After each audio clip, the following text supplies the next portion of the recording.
My name is Alison, I'm 32, and 2 days ago I was finalising details for what should have been the perfect wedding. After 2 years with James, the only son of the wealthy Montgomery family, I thought nothing could shatter our happiness. Then his parents slid a prenup across the table with smug smiles. They saw me as just a kindergarten teacher, marrying above her station. What they didn't know, I had $5 million and a backbone made of steel. If you've ever faced condescending in-laws who thought they had you cornered tap-like, and follow to see how I wiped those self-satisfied smiles off their faces for good. I grew up in a small coastal town in Maine where everybody knew everyone's business. My parents weren't wealthy, but we lived comfortably in our modest 2-story house just 3 blocks from the Atlantic Ocean. Dad ran a small software company that created specialized programs for local businesses, while Mum taught English literature at the local high school. They were hardworking people who instilled in me the values of honesty, determination, and humility. My world collapsed when I was 18. It was my first semester at college when I got the call that changed everything. My parents had been driving home from dinner during a violent thunderstorm when their car was struck by a drunk driver who had crossed into their lane. They died instantly. I remember sitting in the sterile police station numb with shock as the officer explained that I was now the sole owner of my father's business. Between funeral arrangements and settling their affairs, I had to make decisions about a company I barely understood. That's when Jessica entered my life. She was my roommate's older sister, a brilliant young lawyer who had just passed the bar. She offered to help me navigate the legal maze I suddenly found myself in, charging me barely anything, because she said she saw potential in both me and the business. "Your father built something special here, Alison," Jessica said as we reviewed the company books. "This isn't just code, it's a foundation you can build on." With Jessica's legal guidance and my own business courses at college, I made the decision to take a semester off and run the company. What started as a temporary arrangement became a passion. I discovered I had inherited my father's mind for innovation. Over the next decade, I expanded the client base, updated the software platforms, and eventually developed a proprietary program that revolutionized inventory management for small businesses. By the time I turned 30, my father's modest company had transformed into a tech solution valued at $5 million. When a larger corporation offered to buy us out, Jessica helped me negotiate terms that ensured all 15 of my employees would keep their jobs with better benefits. "So what will you do now?" Jessica asked after the papers were signed. We were celebrating in her office, a bottle of champagne between us. "You're a millionaire at 30. Most people would be booking a flight to some exotic island." I smiled, thinking about a dream I'd put on hold. "I'm going to teach." Jessica nearly choked on her champagne. "Teach? You could start another company, invest, do whatever you want." "Teaching is what I want," I explained. "I've always loved working with children. Now I can do that without worrying about money." 2 months later, I moved to New York, got my teaching certification, and found a position at a private kindergarten in Manhattan. I chose to live simply in a comfortable but modest apartment in Brooklyn. I didn't need a penthouse or designer clothes. The money was safely invested, managed by a financial advisor Jessica had introduced me to. I met James at a charity fundraiser for the school where I taught. He was tall, with kind brown eyes and a genuine smile that reached those eyes when he laughed. He had come as the guest of a parent whose apartment building he had designed. James was a talented architect from a prominent family, but you would never know it from talking to him. He had a humility that was rare in his social circle. "So you're the teacher all the kids can't stop talking about," he said when we were introduced. Tommy Williams told his mother that Miss Allison makes better spaceship noises than anyone in the universe. I laughed, feeling my cheeks warm. Spaceship sound effects are a crucial kindergarten skill. They don't teach that in education courses, but it should be required. We talked for hours that night, finding endless topics that carried us from the noisy ballroom to a quiet corner, and finally to a small coffee shop after the event ended. James wasn't impressed by status or wealth. He talked about his work with passion, describing how buildings could change how people lived and interacted. He spoke about his dreams of designing sustainable community spaces that brought people together. Our relationship developed naturally. James invited me to gallery openings, jazz clubs, and weekend hikes. I introduced him to my favorite bookstores, cooking experiments, and the joy of spending Saturday mornings building elaborate blanket forts with piles of library books inside. We fit into each other's lives as if we had always been meant to find one another. After a year together, James proposed during a private picnic in Central Park. The ring was beautiful, but not ostentatious, a vintage sapphire that had belonged to his grandmother. "It reminds me of your eyes," he said as he slipped it onto my finger. Clear and bright and full of wisdom beyond your years. I said yes without hesitation. I loved this man who saw the world with such compassion and creativity. Throughout our relationship, I had never told James about my financial situation. It wasn't that I deliberately hid it, but it never seemed relevant to mention. I lived within the means of a kindergarten teacher because that's the life I had chosen. My wealth was separate from my identity. I wanted to be loved for who I was, not what I owned. The longer I waited, the harder it became to bring it up naturally. Maybe you should tell him, Jessica suggested during one of our monthly dinners. Honesty is important in marriage. I will, I promised. After the wedding. It just never seems like the right time, and I don't want anything to change between us. His family already seems wary of me. If they suddenly find out I have money, they might think I was hiding it for some reason. Jessica raised an eyebrow but didn't press further. In retrospect, I should have listened to her, but I truly believed that once James and I were married, there would be plenty of time for revelations. The first time I visited the Montgomery family home, I felt like I had stepped onto a movie set. Their house, more accurately described as a mansion, sat imposingly on the Upper East Side, a testament to old money and refined taste. The entryway alone was larger than my entire apartment, with marble floors that gleamed under a crystal chandelier that must have cost more than most cars. Home sweet home, James said with a self-deprecating smile as he watched my eyes widen. Sorry about all this. My mother has never understood the concept of understated. A housekeeper took our coats and informed us that Mr. and Mrs. Montgomery are waiting in the main sitting room. James squeezed my hand reassuringly as he led me through the house. We passed rooms filled with antique furniture, original artwork, and the unmistakable aura of generational wealth. William and Eleanor Montgomery were exactly what I expected from their home. William was tall like James, with silver hair and the confident posture of a man who had never questioned his place in the world. Eleanor was slim and elegant, in an expensive cashmere sweater and pearls that looked both priceless and effortlessly worn. "You must be Allison," Eleanor said, rising to greet me. Her eyes moved over me in a swift assessment that I felt rather than saw, taking in my simple dress and modest jewelry. "James has told us so much about you." The way she said it made me wonder exactly what James had told them and how Eleanor had interpreted it. Her smile didn't reach her eyes. William shook my hand firmly. "Welcome to our home. Any friend of James is welcome here. Friend, not fiancé." I noted the distinction but smiled warmly. "Thank you for having me. Your home is beautiful." "It's been in the Montgomery family for 3 generations," Eleanor said. "We believe in preserving tradition and legacy." The conversation over tea was a masterclass in subtle judgment. Eleanor asked about my background, nodding politely as I mentioned my small hometown in Maine. "And your parents, what do they do?" she asked. "They passed away when I was 18, I replied. "My father owned a small software company and my mother was a teacher." "A teacher just like you," Eleanor noted. "How cyclical. Though I imagine kindergarten teaching must be quite different from high school. More babysitting than education, I would think." James jumped in before I could respond. "Mom, you should see Allison with her students. She's amazing. Those kids are learning concepts I didn't touch until 3rd grade. Eleanor smiled tightly. "Of course, dear. I'm sure Allison is very good with children." William steered the conversation toward James's recent architectural project, clearly more comfortable discussing business than getting to know me. "The Richardsons are very pleased with your designs for their vacation home," William said. "Charles mentioned it at the club last week. The Richardson family has been members alongside the Montgomerys for decades," he added, "for my benefit," though the information seemed pointless except to emphasize their social standing. Throughout the afternoon, Eleanor managed to work in references to various family friends whose daughters had married suitable partners from excellent families. Each story seemed designed to highlight qualities I apparently lacked: family connections, social standing, or the right kind of education. The Blackwell's daughter just married a wonderful young man from Princeton. "His family owns half of Rhode Island, I believe," Eleanor commented while passing me a plate of untouched cookies. "That sounds crowded," I replied with a straight face, which earned me a surprised laugh from James and a frosty stare from his mother. By the time we left, my cheeks hurt from maintaining a pleasant expression, and I felt emotionally drained. In the car ride back to my apartment, James apologized.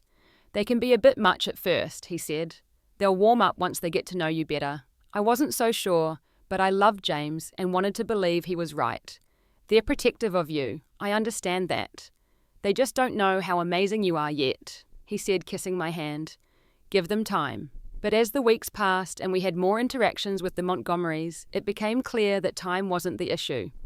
Eleanor's comments became more pointed, particularly when James wasn't within earshot. That's a lovely blouse, she said during one visit.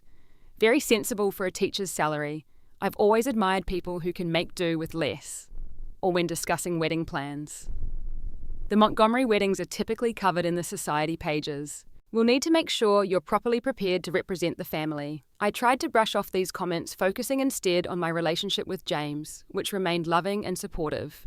He was often caught between us, wanting to please his parents while protecting me from their judgment. I didn't want to make him choose, so I smiled through the subtle insults and reminded myself that I was marrying James, not his family. But as our engagement progressed, I couldn't shake the feeling that the Montgomerys saw me as an intruder, a common school teacher who had somehow tricked their son into marriage. What bothered me most wasn't their misunderstanding of my financial situation, but their assumption that my worth as a person could be measured by my income or social status. The 6 months leading up to our wedding were increasingly stressful. What should have been a joyful time of planning and anticipation became a battleground of wills, with Eleanor Montgomery leading the charge against nearly every preference I expressed. Wildflowers for the centerpieces. Eleanor's voice dripped with disdain during one planning session. Darling, this is a Montgomery wedding, not a barn dance. We'll use white roses and orchids as we have for generations. James had been given a major architectural project, designing an eco-friendly corporate headquarters, which kept him working long hours. While I was thrilled for his professional success, his absence left me facing the wedding preparations and his mother largely alone. Eleanor called me daily with new demands or changes, always framed as suggestions, but delivered as commands. The guest list ballooned from our desired 100 intimate friends to over 300 of the Montgomerys' business associates and social connections. The simple, elegant venue we had chosen was deemed charming but insufficient, and replaced with the most exclusive hotel ballroom in the city. James may be too kind to say it, Eleanor told me during one particularly tense phone call, but there are expectations that come with the Montgomery name. This wedding isn't just about you and James. It's about the family's position in society. I bit my tongue, reminding myself that compromising on wedding details was a small price to pay for a life with the man I loved. Still, each concession felt like I was losing a piece of myself, subsumed by the Montgomery identity, before I had even taken their name. The lowest point came during my final wedding dress fitting. Eleanor had insisted on accompanying me along with James's cousin Sophia and 2 of his aunts.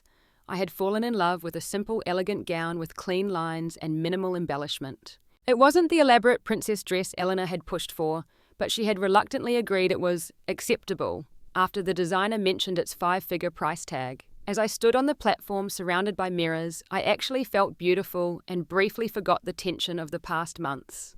Then I overheard Sophia whispering to one of the aunts, "Can you believe this kindergarten teacher landed James' talk about marrying up?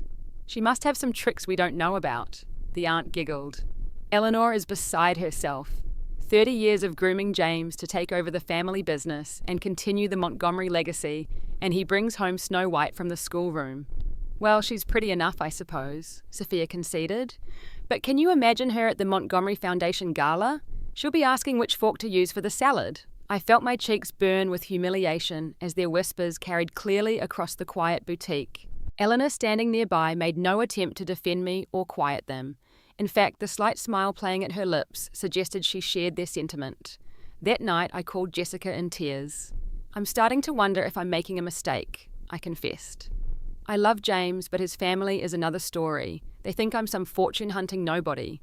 "Then tell them the truth," Jessica advised. "Let them know about your financial situation." I shook my head, though she couldn't see me through the phone.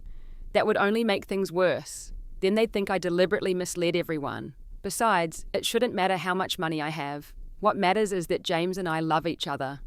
"It shouldn't matter," Jessica agreed. "But to people like the Montgomerys it does. Just be careful, Allie.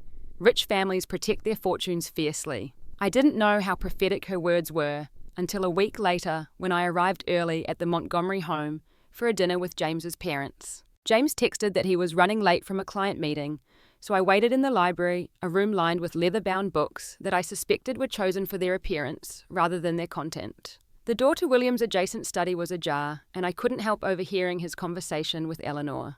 The paperwork is ready, William was saying. Charles drew it up personally. The prenuptial agreement protects all the Montgomery assets and family holdings. Good, Eleanor replied.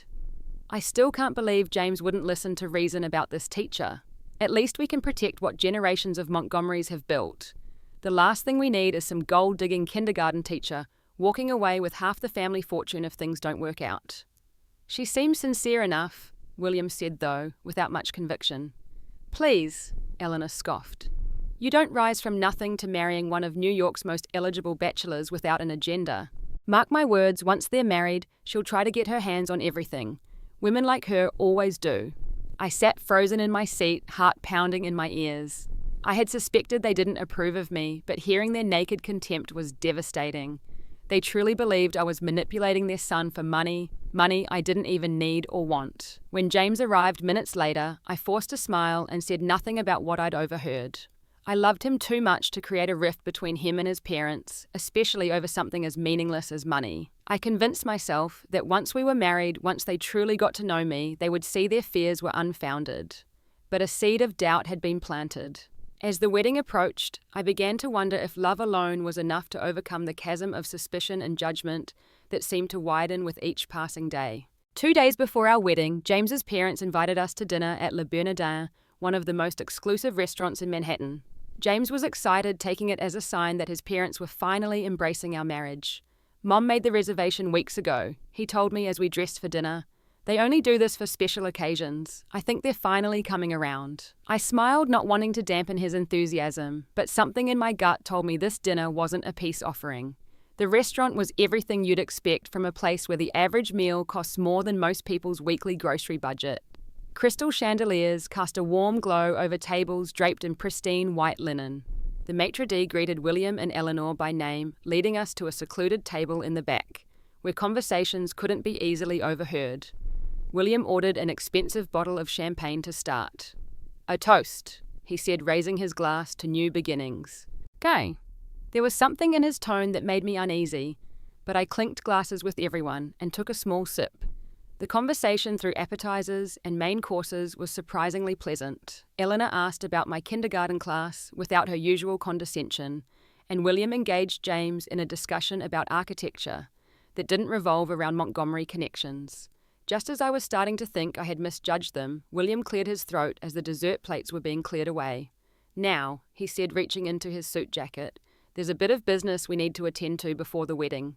He pulled out a thick document bound in a leather portfolio and placed it on the table between us. The Montgomery family crest was embossed on the cover. What's this, Dad?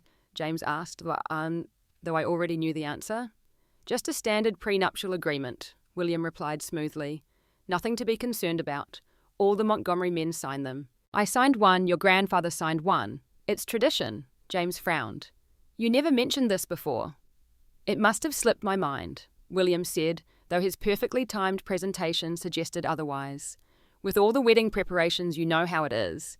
But it's just a formality, really. I reached for the document and opened it, scanning the first page.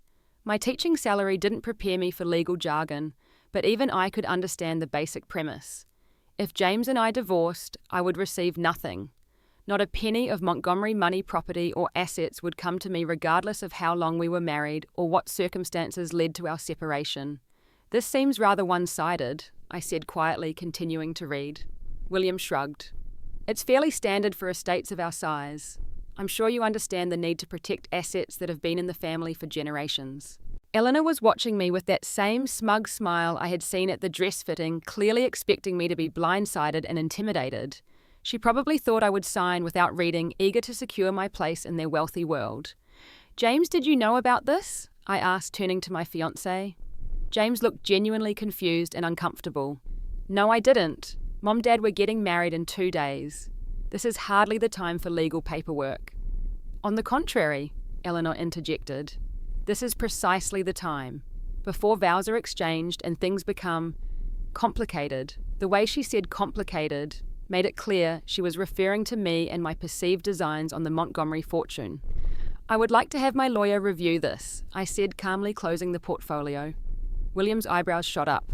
Your lawyer? I wasn't aware kindergarten teachers kept attorneys on retainer. Just a friend who happens to be a lawyer. I explained, refusing to be baited. I don't sign legal documents without understanding them fully. I'm sure you can appreciate that, Mr. Montgomery.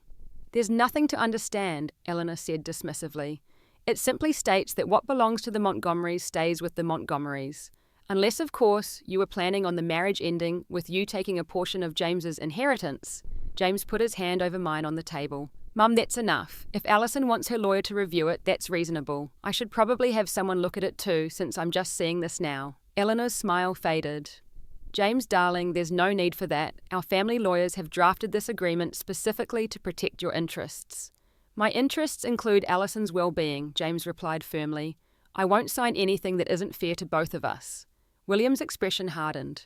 Son, I understand you're in love, but marriage is also a legal and financial partnership. The Montgomery assets must be protected. Protected from whom? James asked, his voice rising slightly. From the woman I love, the woman I'm choosing to spend my life with. I squeezed James's hand, then stood up. I think I need some air. Excuse me for a moment. Outside the restaurant, I called Jessica. My hands were shaking as I explained the situation. Don't sign anything, she said immediately. I'll meet you at my office in 30 minutes. Bring James if you can. When I returned to the table, James was in a heated but hushed argument with his parents. He stood when he saw me. We're leaving, so, he said. I've told them we'll discuss this tomorrow after we've both had a chance to review the agreement properly. William looked irritated, but nodded stiffly. Fine, but this needs to be resolved before the ceremony, James. The Montgomery name comes with responsibilities. I'm well aware of what comes with the Montgomery name, James replied coolly. Right now, it seems to be a lot of unnecessary stress 2 days before my wedding. As we left the restaurant, Eleanor called after me. I do hope this little hiccup won't delay anything. The plaza is booked and cancellations are so messy. Her words confirmed what I had suspected all along. Eleanor Montgomery saw me as a problem to be managed, not a person to be welcomed. And now she had made her move, expecting me to either walk away or submit to their terms. She had no idea who she was dealing with. Jessica was waiting for us at her law office, the lights of New York's skyline twinkling through the floor-to-ceiling windows behind her desk. Despite the late hour, she was dressed impeccably in a tailored suit, her expression serious as she greeted us. Let me see it, she said without preamble, reaching for the leather portfolio I carried. James looked between us, confusion evident on his face. You two know each other. I took a deep breath. The moment of truth had arrived sooner than I had planned. Yes, Jessica has been my friend and lawyer for over 10 years, since my parents died. Jessica didn't look up from the prenuptial agreement as she flipped through the pages, her frown deepening with each turn. This is one of the most aggressively one-sided agreements I've seen in years, she muttered, and I've seen divorce settlements for billionaires. James sat down heavily in one of Jessica's visitor chairs. I swear I didn't know about this, Alison. This isn't what I want. I know, I said, sitting beside him and taking his hand. There's something I need to tell you. Something I should have told you a long time ago. Jessica looked up, raising an eyebrow. You haven't told him yet. Told me what? James asked. I squared my shoulders. I'm not just a kindergarten teacher, James. I mean, I am, that's my passion and my chosen career. But financially, I'm comfortable. Comfortable? Jessica snorted. Alison stopped downplaying. What are you talking about? James looked between us. When my parents died, I inherited my father's software company. It was small then, but with Jessica's help, I built it into something significant. 3 years ago, I sold it for $5 million. James's mouth fell open. $5 million? You're worth $5 million. Give or take depending on the market, Jessica interjected, still scanning the prenup. Her investments have done well. Why didn't you tell me? James asked. He didn't sound angry, just bewildered. At first it didn't seem relevant, I explained. We were just dating, getting to know each other. Then as things got serious, I worried it might change how you saw me. I've had relationships in the past where men treated me differently once they knew. And then there was your family. My family, James repeated. You thought my family would accept you if they knew you had money. No, I admitted. I was afraid they'd think I was hiding it for some nefarious purpose, that I was trying to trick you or them somehow. And honestly, the longer I waited, the harder it became to bring up naturally. I looked down at our joined hands. I'm sorry, James. I should have trusted you with the truth. He was quiet for a long moment, processing this revelation. Then he let out a short laugh that held no humour. So all this time, my parents have been treating you like some gold digger after the Montgomery fortune, and you're actually a millionaire in your own right. The irony isn't lost on me, I said with a small smile. This is a lot to take in, James admitted. But it doesn't change how I feel about you, Allison. I fell in love with the kindergarten teacher who builds blanket forts and makes killer spaceship noises. The money doesn't matter to me. Relief washed over me. That's exactly why I fell in love with you. Most people in your position would care. Well, Jessica interrupted, speaking of money, we need to address this prenup.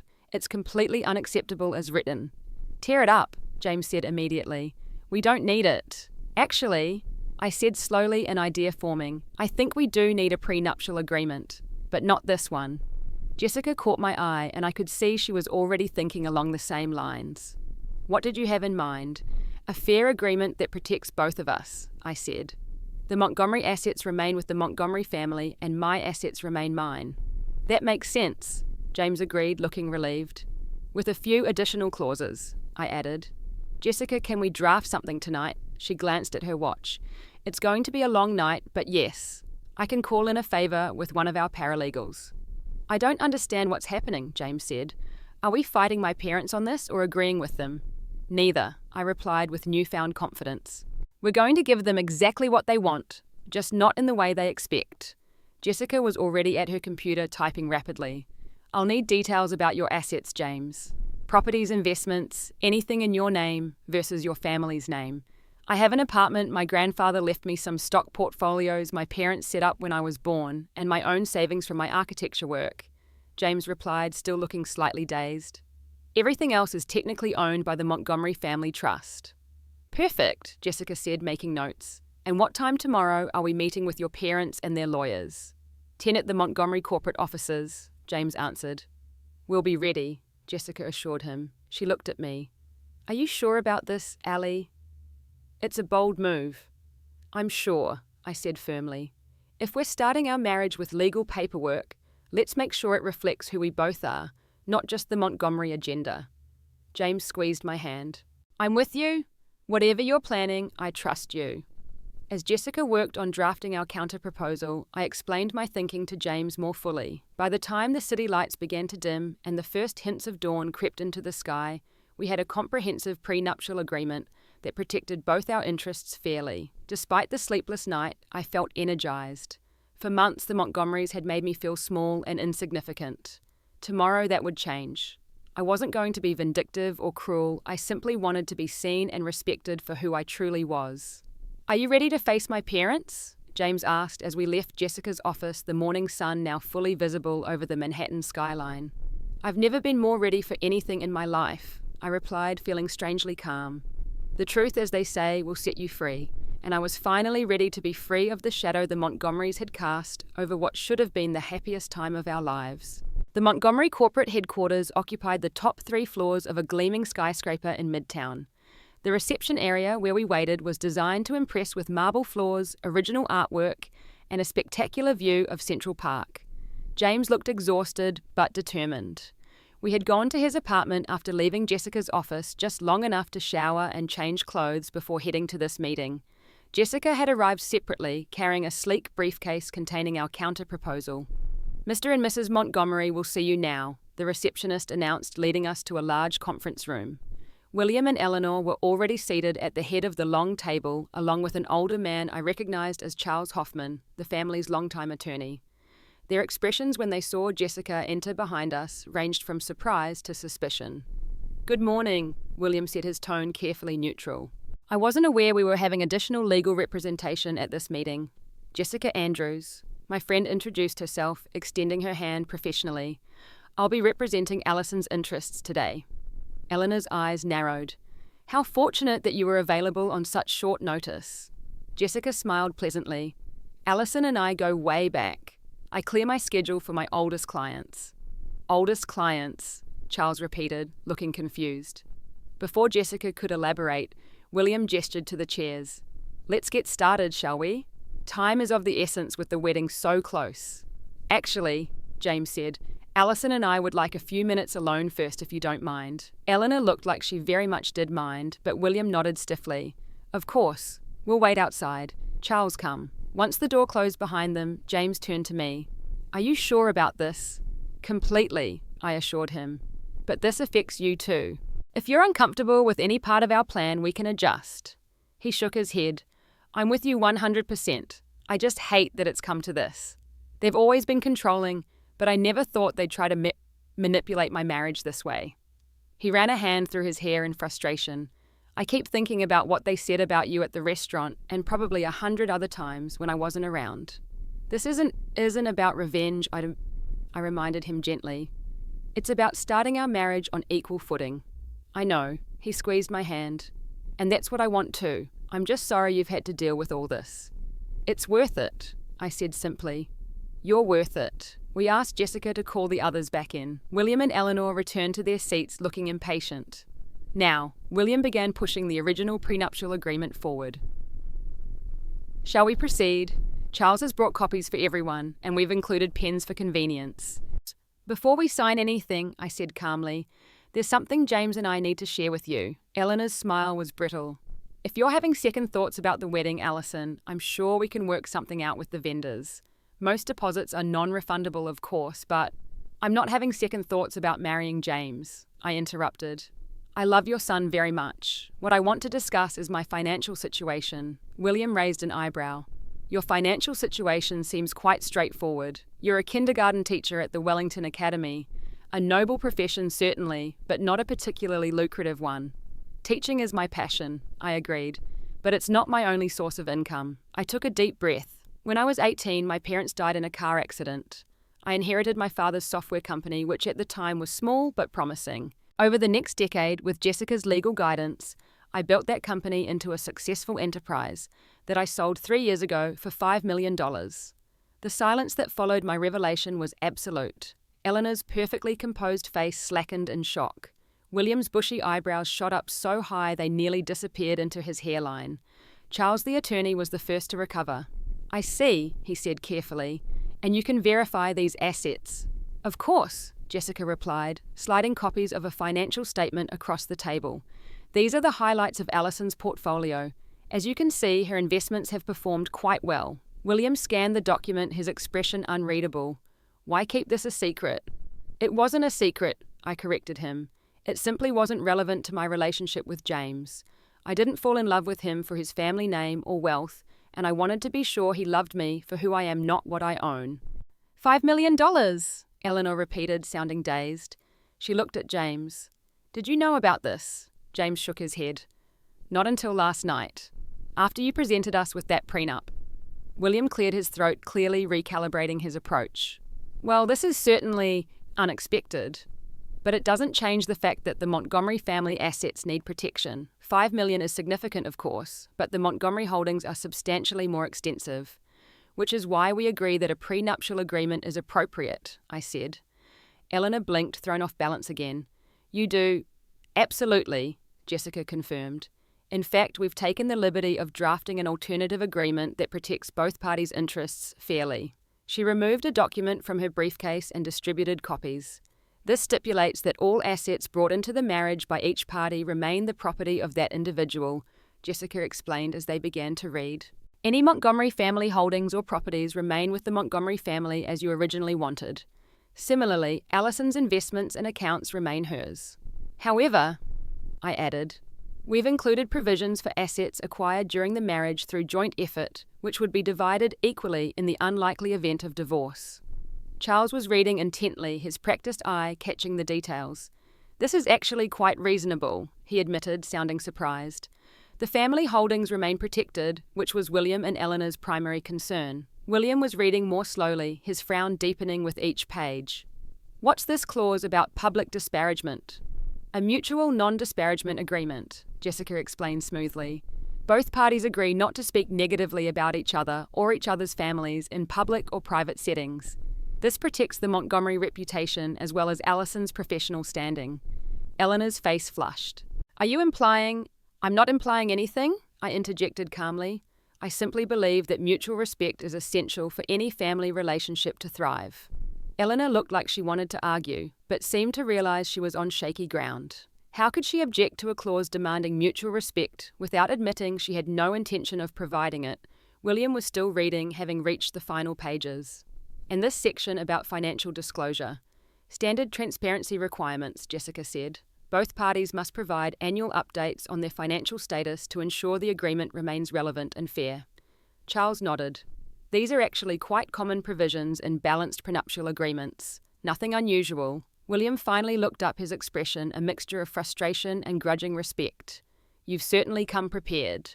I always do my due diligence, Mr. Montgomery, I replied. Something I believe your family values. Dear and James, who had been quiet throughout this exchange, spoke up. This is the agreement Alison and I want. It protects your interests, Dad, while respecting both of us as independent adults entering a partnership. William and Eleanor exchanged a long look, having one of those silent conversations that long-married couples perfect. Finally, William sighed. Charles, your assessment, he asked his attorney. The terms are reasonable, Charles confirmed. More balanced than our original draft, certainly, but the core protections for the Montgomery holdings remain intact. Legally, I can find no substantial objection. Eleanor still looked displeased, but seemed to recognize defeat when she saw it. Well, she said with a tight smile. It seems we underestimated you, Alison. Many people do, I replied evenly. It's an advantage sometimes. William cleared his throat. If this is what you both want, then we'll proceed with this agreement instead of our original. James squeezed my hand under the table as Jessica began the process of reviewing and signing the documents. The tension in the room remained thick, but I felt a weight lifting from my shoulders. For the first time since meeting the Montgomerys, I felt seen not as a gold-digging kindergarten teacher, but as a woman of substance and worth. As we signed the final pages, Eleanor watched me with new eyes, reassessing everything she thought she knew about her future daughter-in-law. I met her gaze steadily, neither gloating nor apologizing. This wasn't about winning or losing. It was about establishing boundaries and respect from the very beginning. When the signing was complete, William stood and offered his hand. Welcome to the family, Alison, he said with more sincerity than I had ever heard from him before. It seems we have much to learn about you. I look forward to that, Mr. Montgomery, I replied, shaking his hand firmly. Just as I look forward to learning more about the family James loves so much. It wasn't a perfect resolution. There were still bridges to build and wounds to heal, but it was a beginning, an honest one founded on truth rather than assumptions and prejudice. And that, I believed, was the best wedding gift we could give ourselves. Our wedding day arrived with perfect early summer weather. Sunny skies with a gentle breeze that stirred the flower arrangements without disturbing them. The plaza ballroom was transformed into an elegant wonderland of white roses, crystal and candlelight, exactly as Eleanor had envisioned. I had let her have her way with most of the decorations, saving my energy for battles that mattered more. The ceremony itself was beautiful. When James saw me walking down the aisle, his eyes filled with tears, and in that moment, all the drama of the preceding days fell away. This was why we had endured the prenup showdown and family tensions, because what we had found together was worth fighting for. You look stunning, he whispered as I reached him at the altar. So do you, I whispered back, meaning it. My architect looked devastatingly handsome in his tuxedo. The reception was more tense than the ceremony. While James and I were floating on newlywed bliss, the undercurrents among the guests were palpable. Somehow, despite no public announcement, whispers about my financial status had circulated among the Montgomery social circle. I caught snippets of conversation as I moved through the crowd. Can you believe it? She's some kind of tech millionaire. Eleanor must be livid. She thought the girl was after their money. William told Charles they completely rewrote the prenup the day before the wedding. I ignored the gossip, focusing instead on celebrating with James and the friends who had come to genuinely share in our happiness. Jessica, beautiful in her bridesmaid dress, kept giving me triumphant smiles across the room. Eleanor maintained a polite facade throughout the evening, though her smile never quite reached her eyes. William surprisingly seemed to be making a genuine effort, engaging me in actual conversation during the father-daughter dance he stood in for. James tells me you built your company from just 3 employees to over 50 before selling, he said, as we moved across the dance floor. 15 actually, I corrected. Quality over quantity was always my philosophy. A sound business principle, he acknowledged. What made you decide to teach instead of starting another company? It was the first time he had asked me anything about myself that wasn't perfunctory politeness. I always wanted to teach, I explained. The business was something I fell into because of circumstances. Teaching is my calling. He considered this. Most people wouldn't walk away from that kind of success. Success can be measured in many ways, I replied. The smiles of my kindergartners, when they master writing their names, are worth more to me than quarterly profit reports. William's expression suggested this concept was foreign to him, but he seemed to be genuinely trying to understand.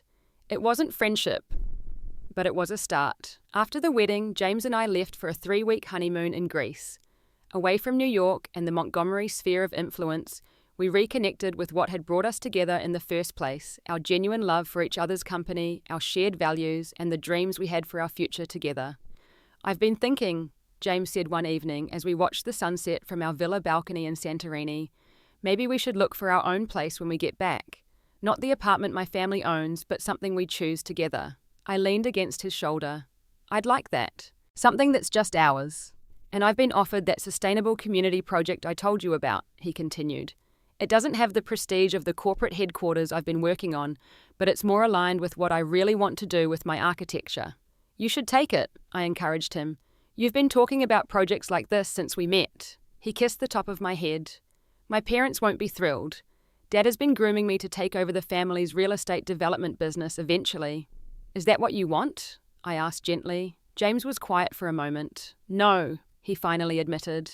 I respect what my family has built, but I want to create something of my own, something that makes a positive difference in how people live. Then that's what you should do, I said simply. We have the freedom to choose our own path, James, financially and otherwise. When we returned to New York, we began the process of building our life together on our own terms. We found a brownstone in Brooklyn that needed renovation but had enormous potential. James was excited to apply his architectural skills to our own home, and I loved the neighborhood's community feel. Our relationship with the Montgomery family remained complicated. Eleanor maintained a cool politeness that I suspected was the best we could hope for. But William, perhaps impressed by my business background, began to thaw more noticeably. 6 months after our wedding, I decided to use a portion of my money to establish a foundation supporting early childhood education in underserved communities. When I mentioned this project at a family dinner, William surprised everyone by offering to contribute. Education is a worthy investment, he said when I expressed surprise. And I've seen how passionate you are about it, Alison. Perhaps the Montgomery name could be associated with something beyond real estate and finance. It was an olive branch, a recognition that I brought value to the family beyond simply making his son happy.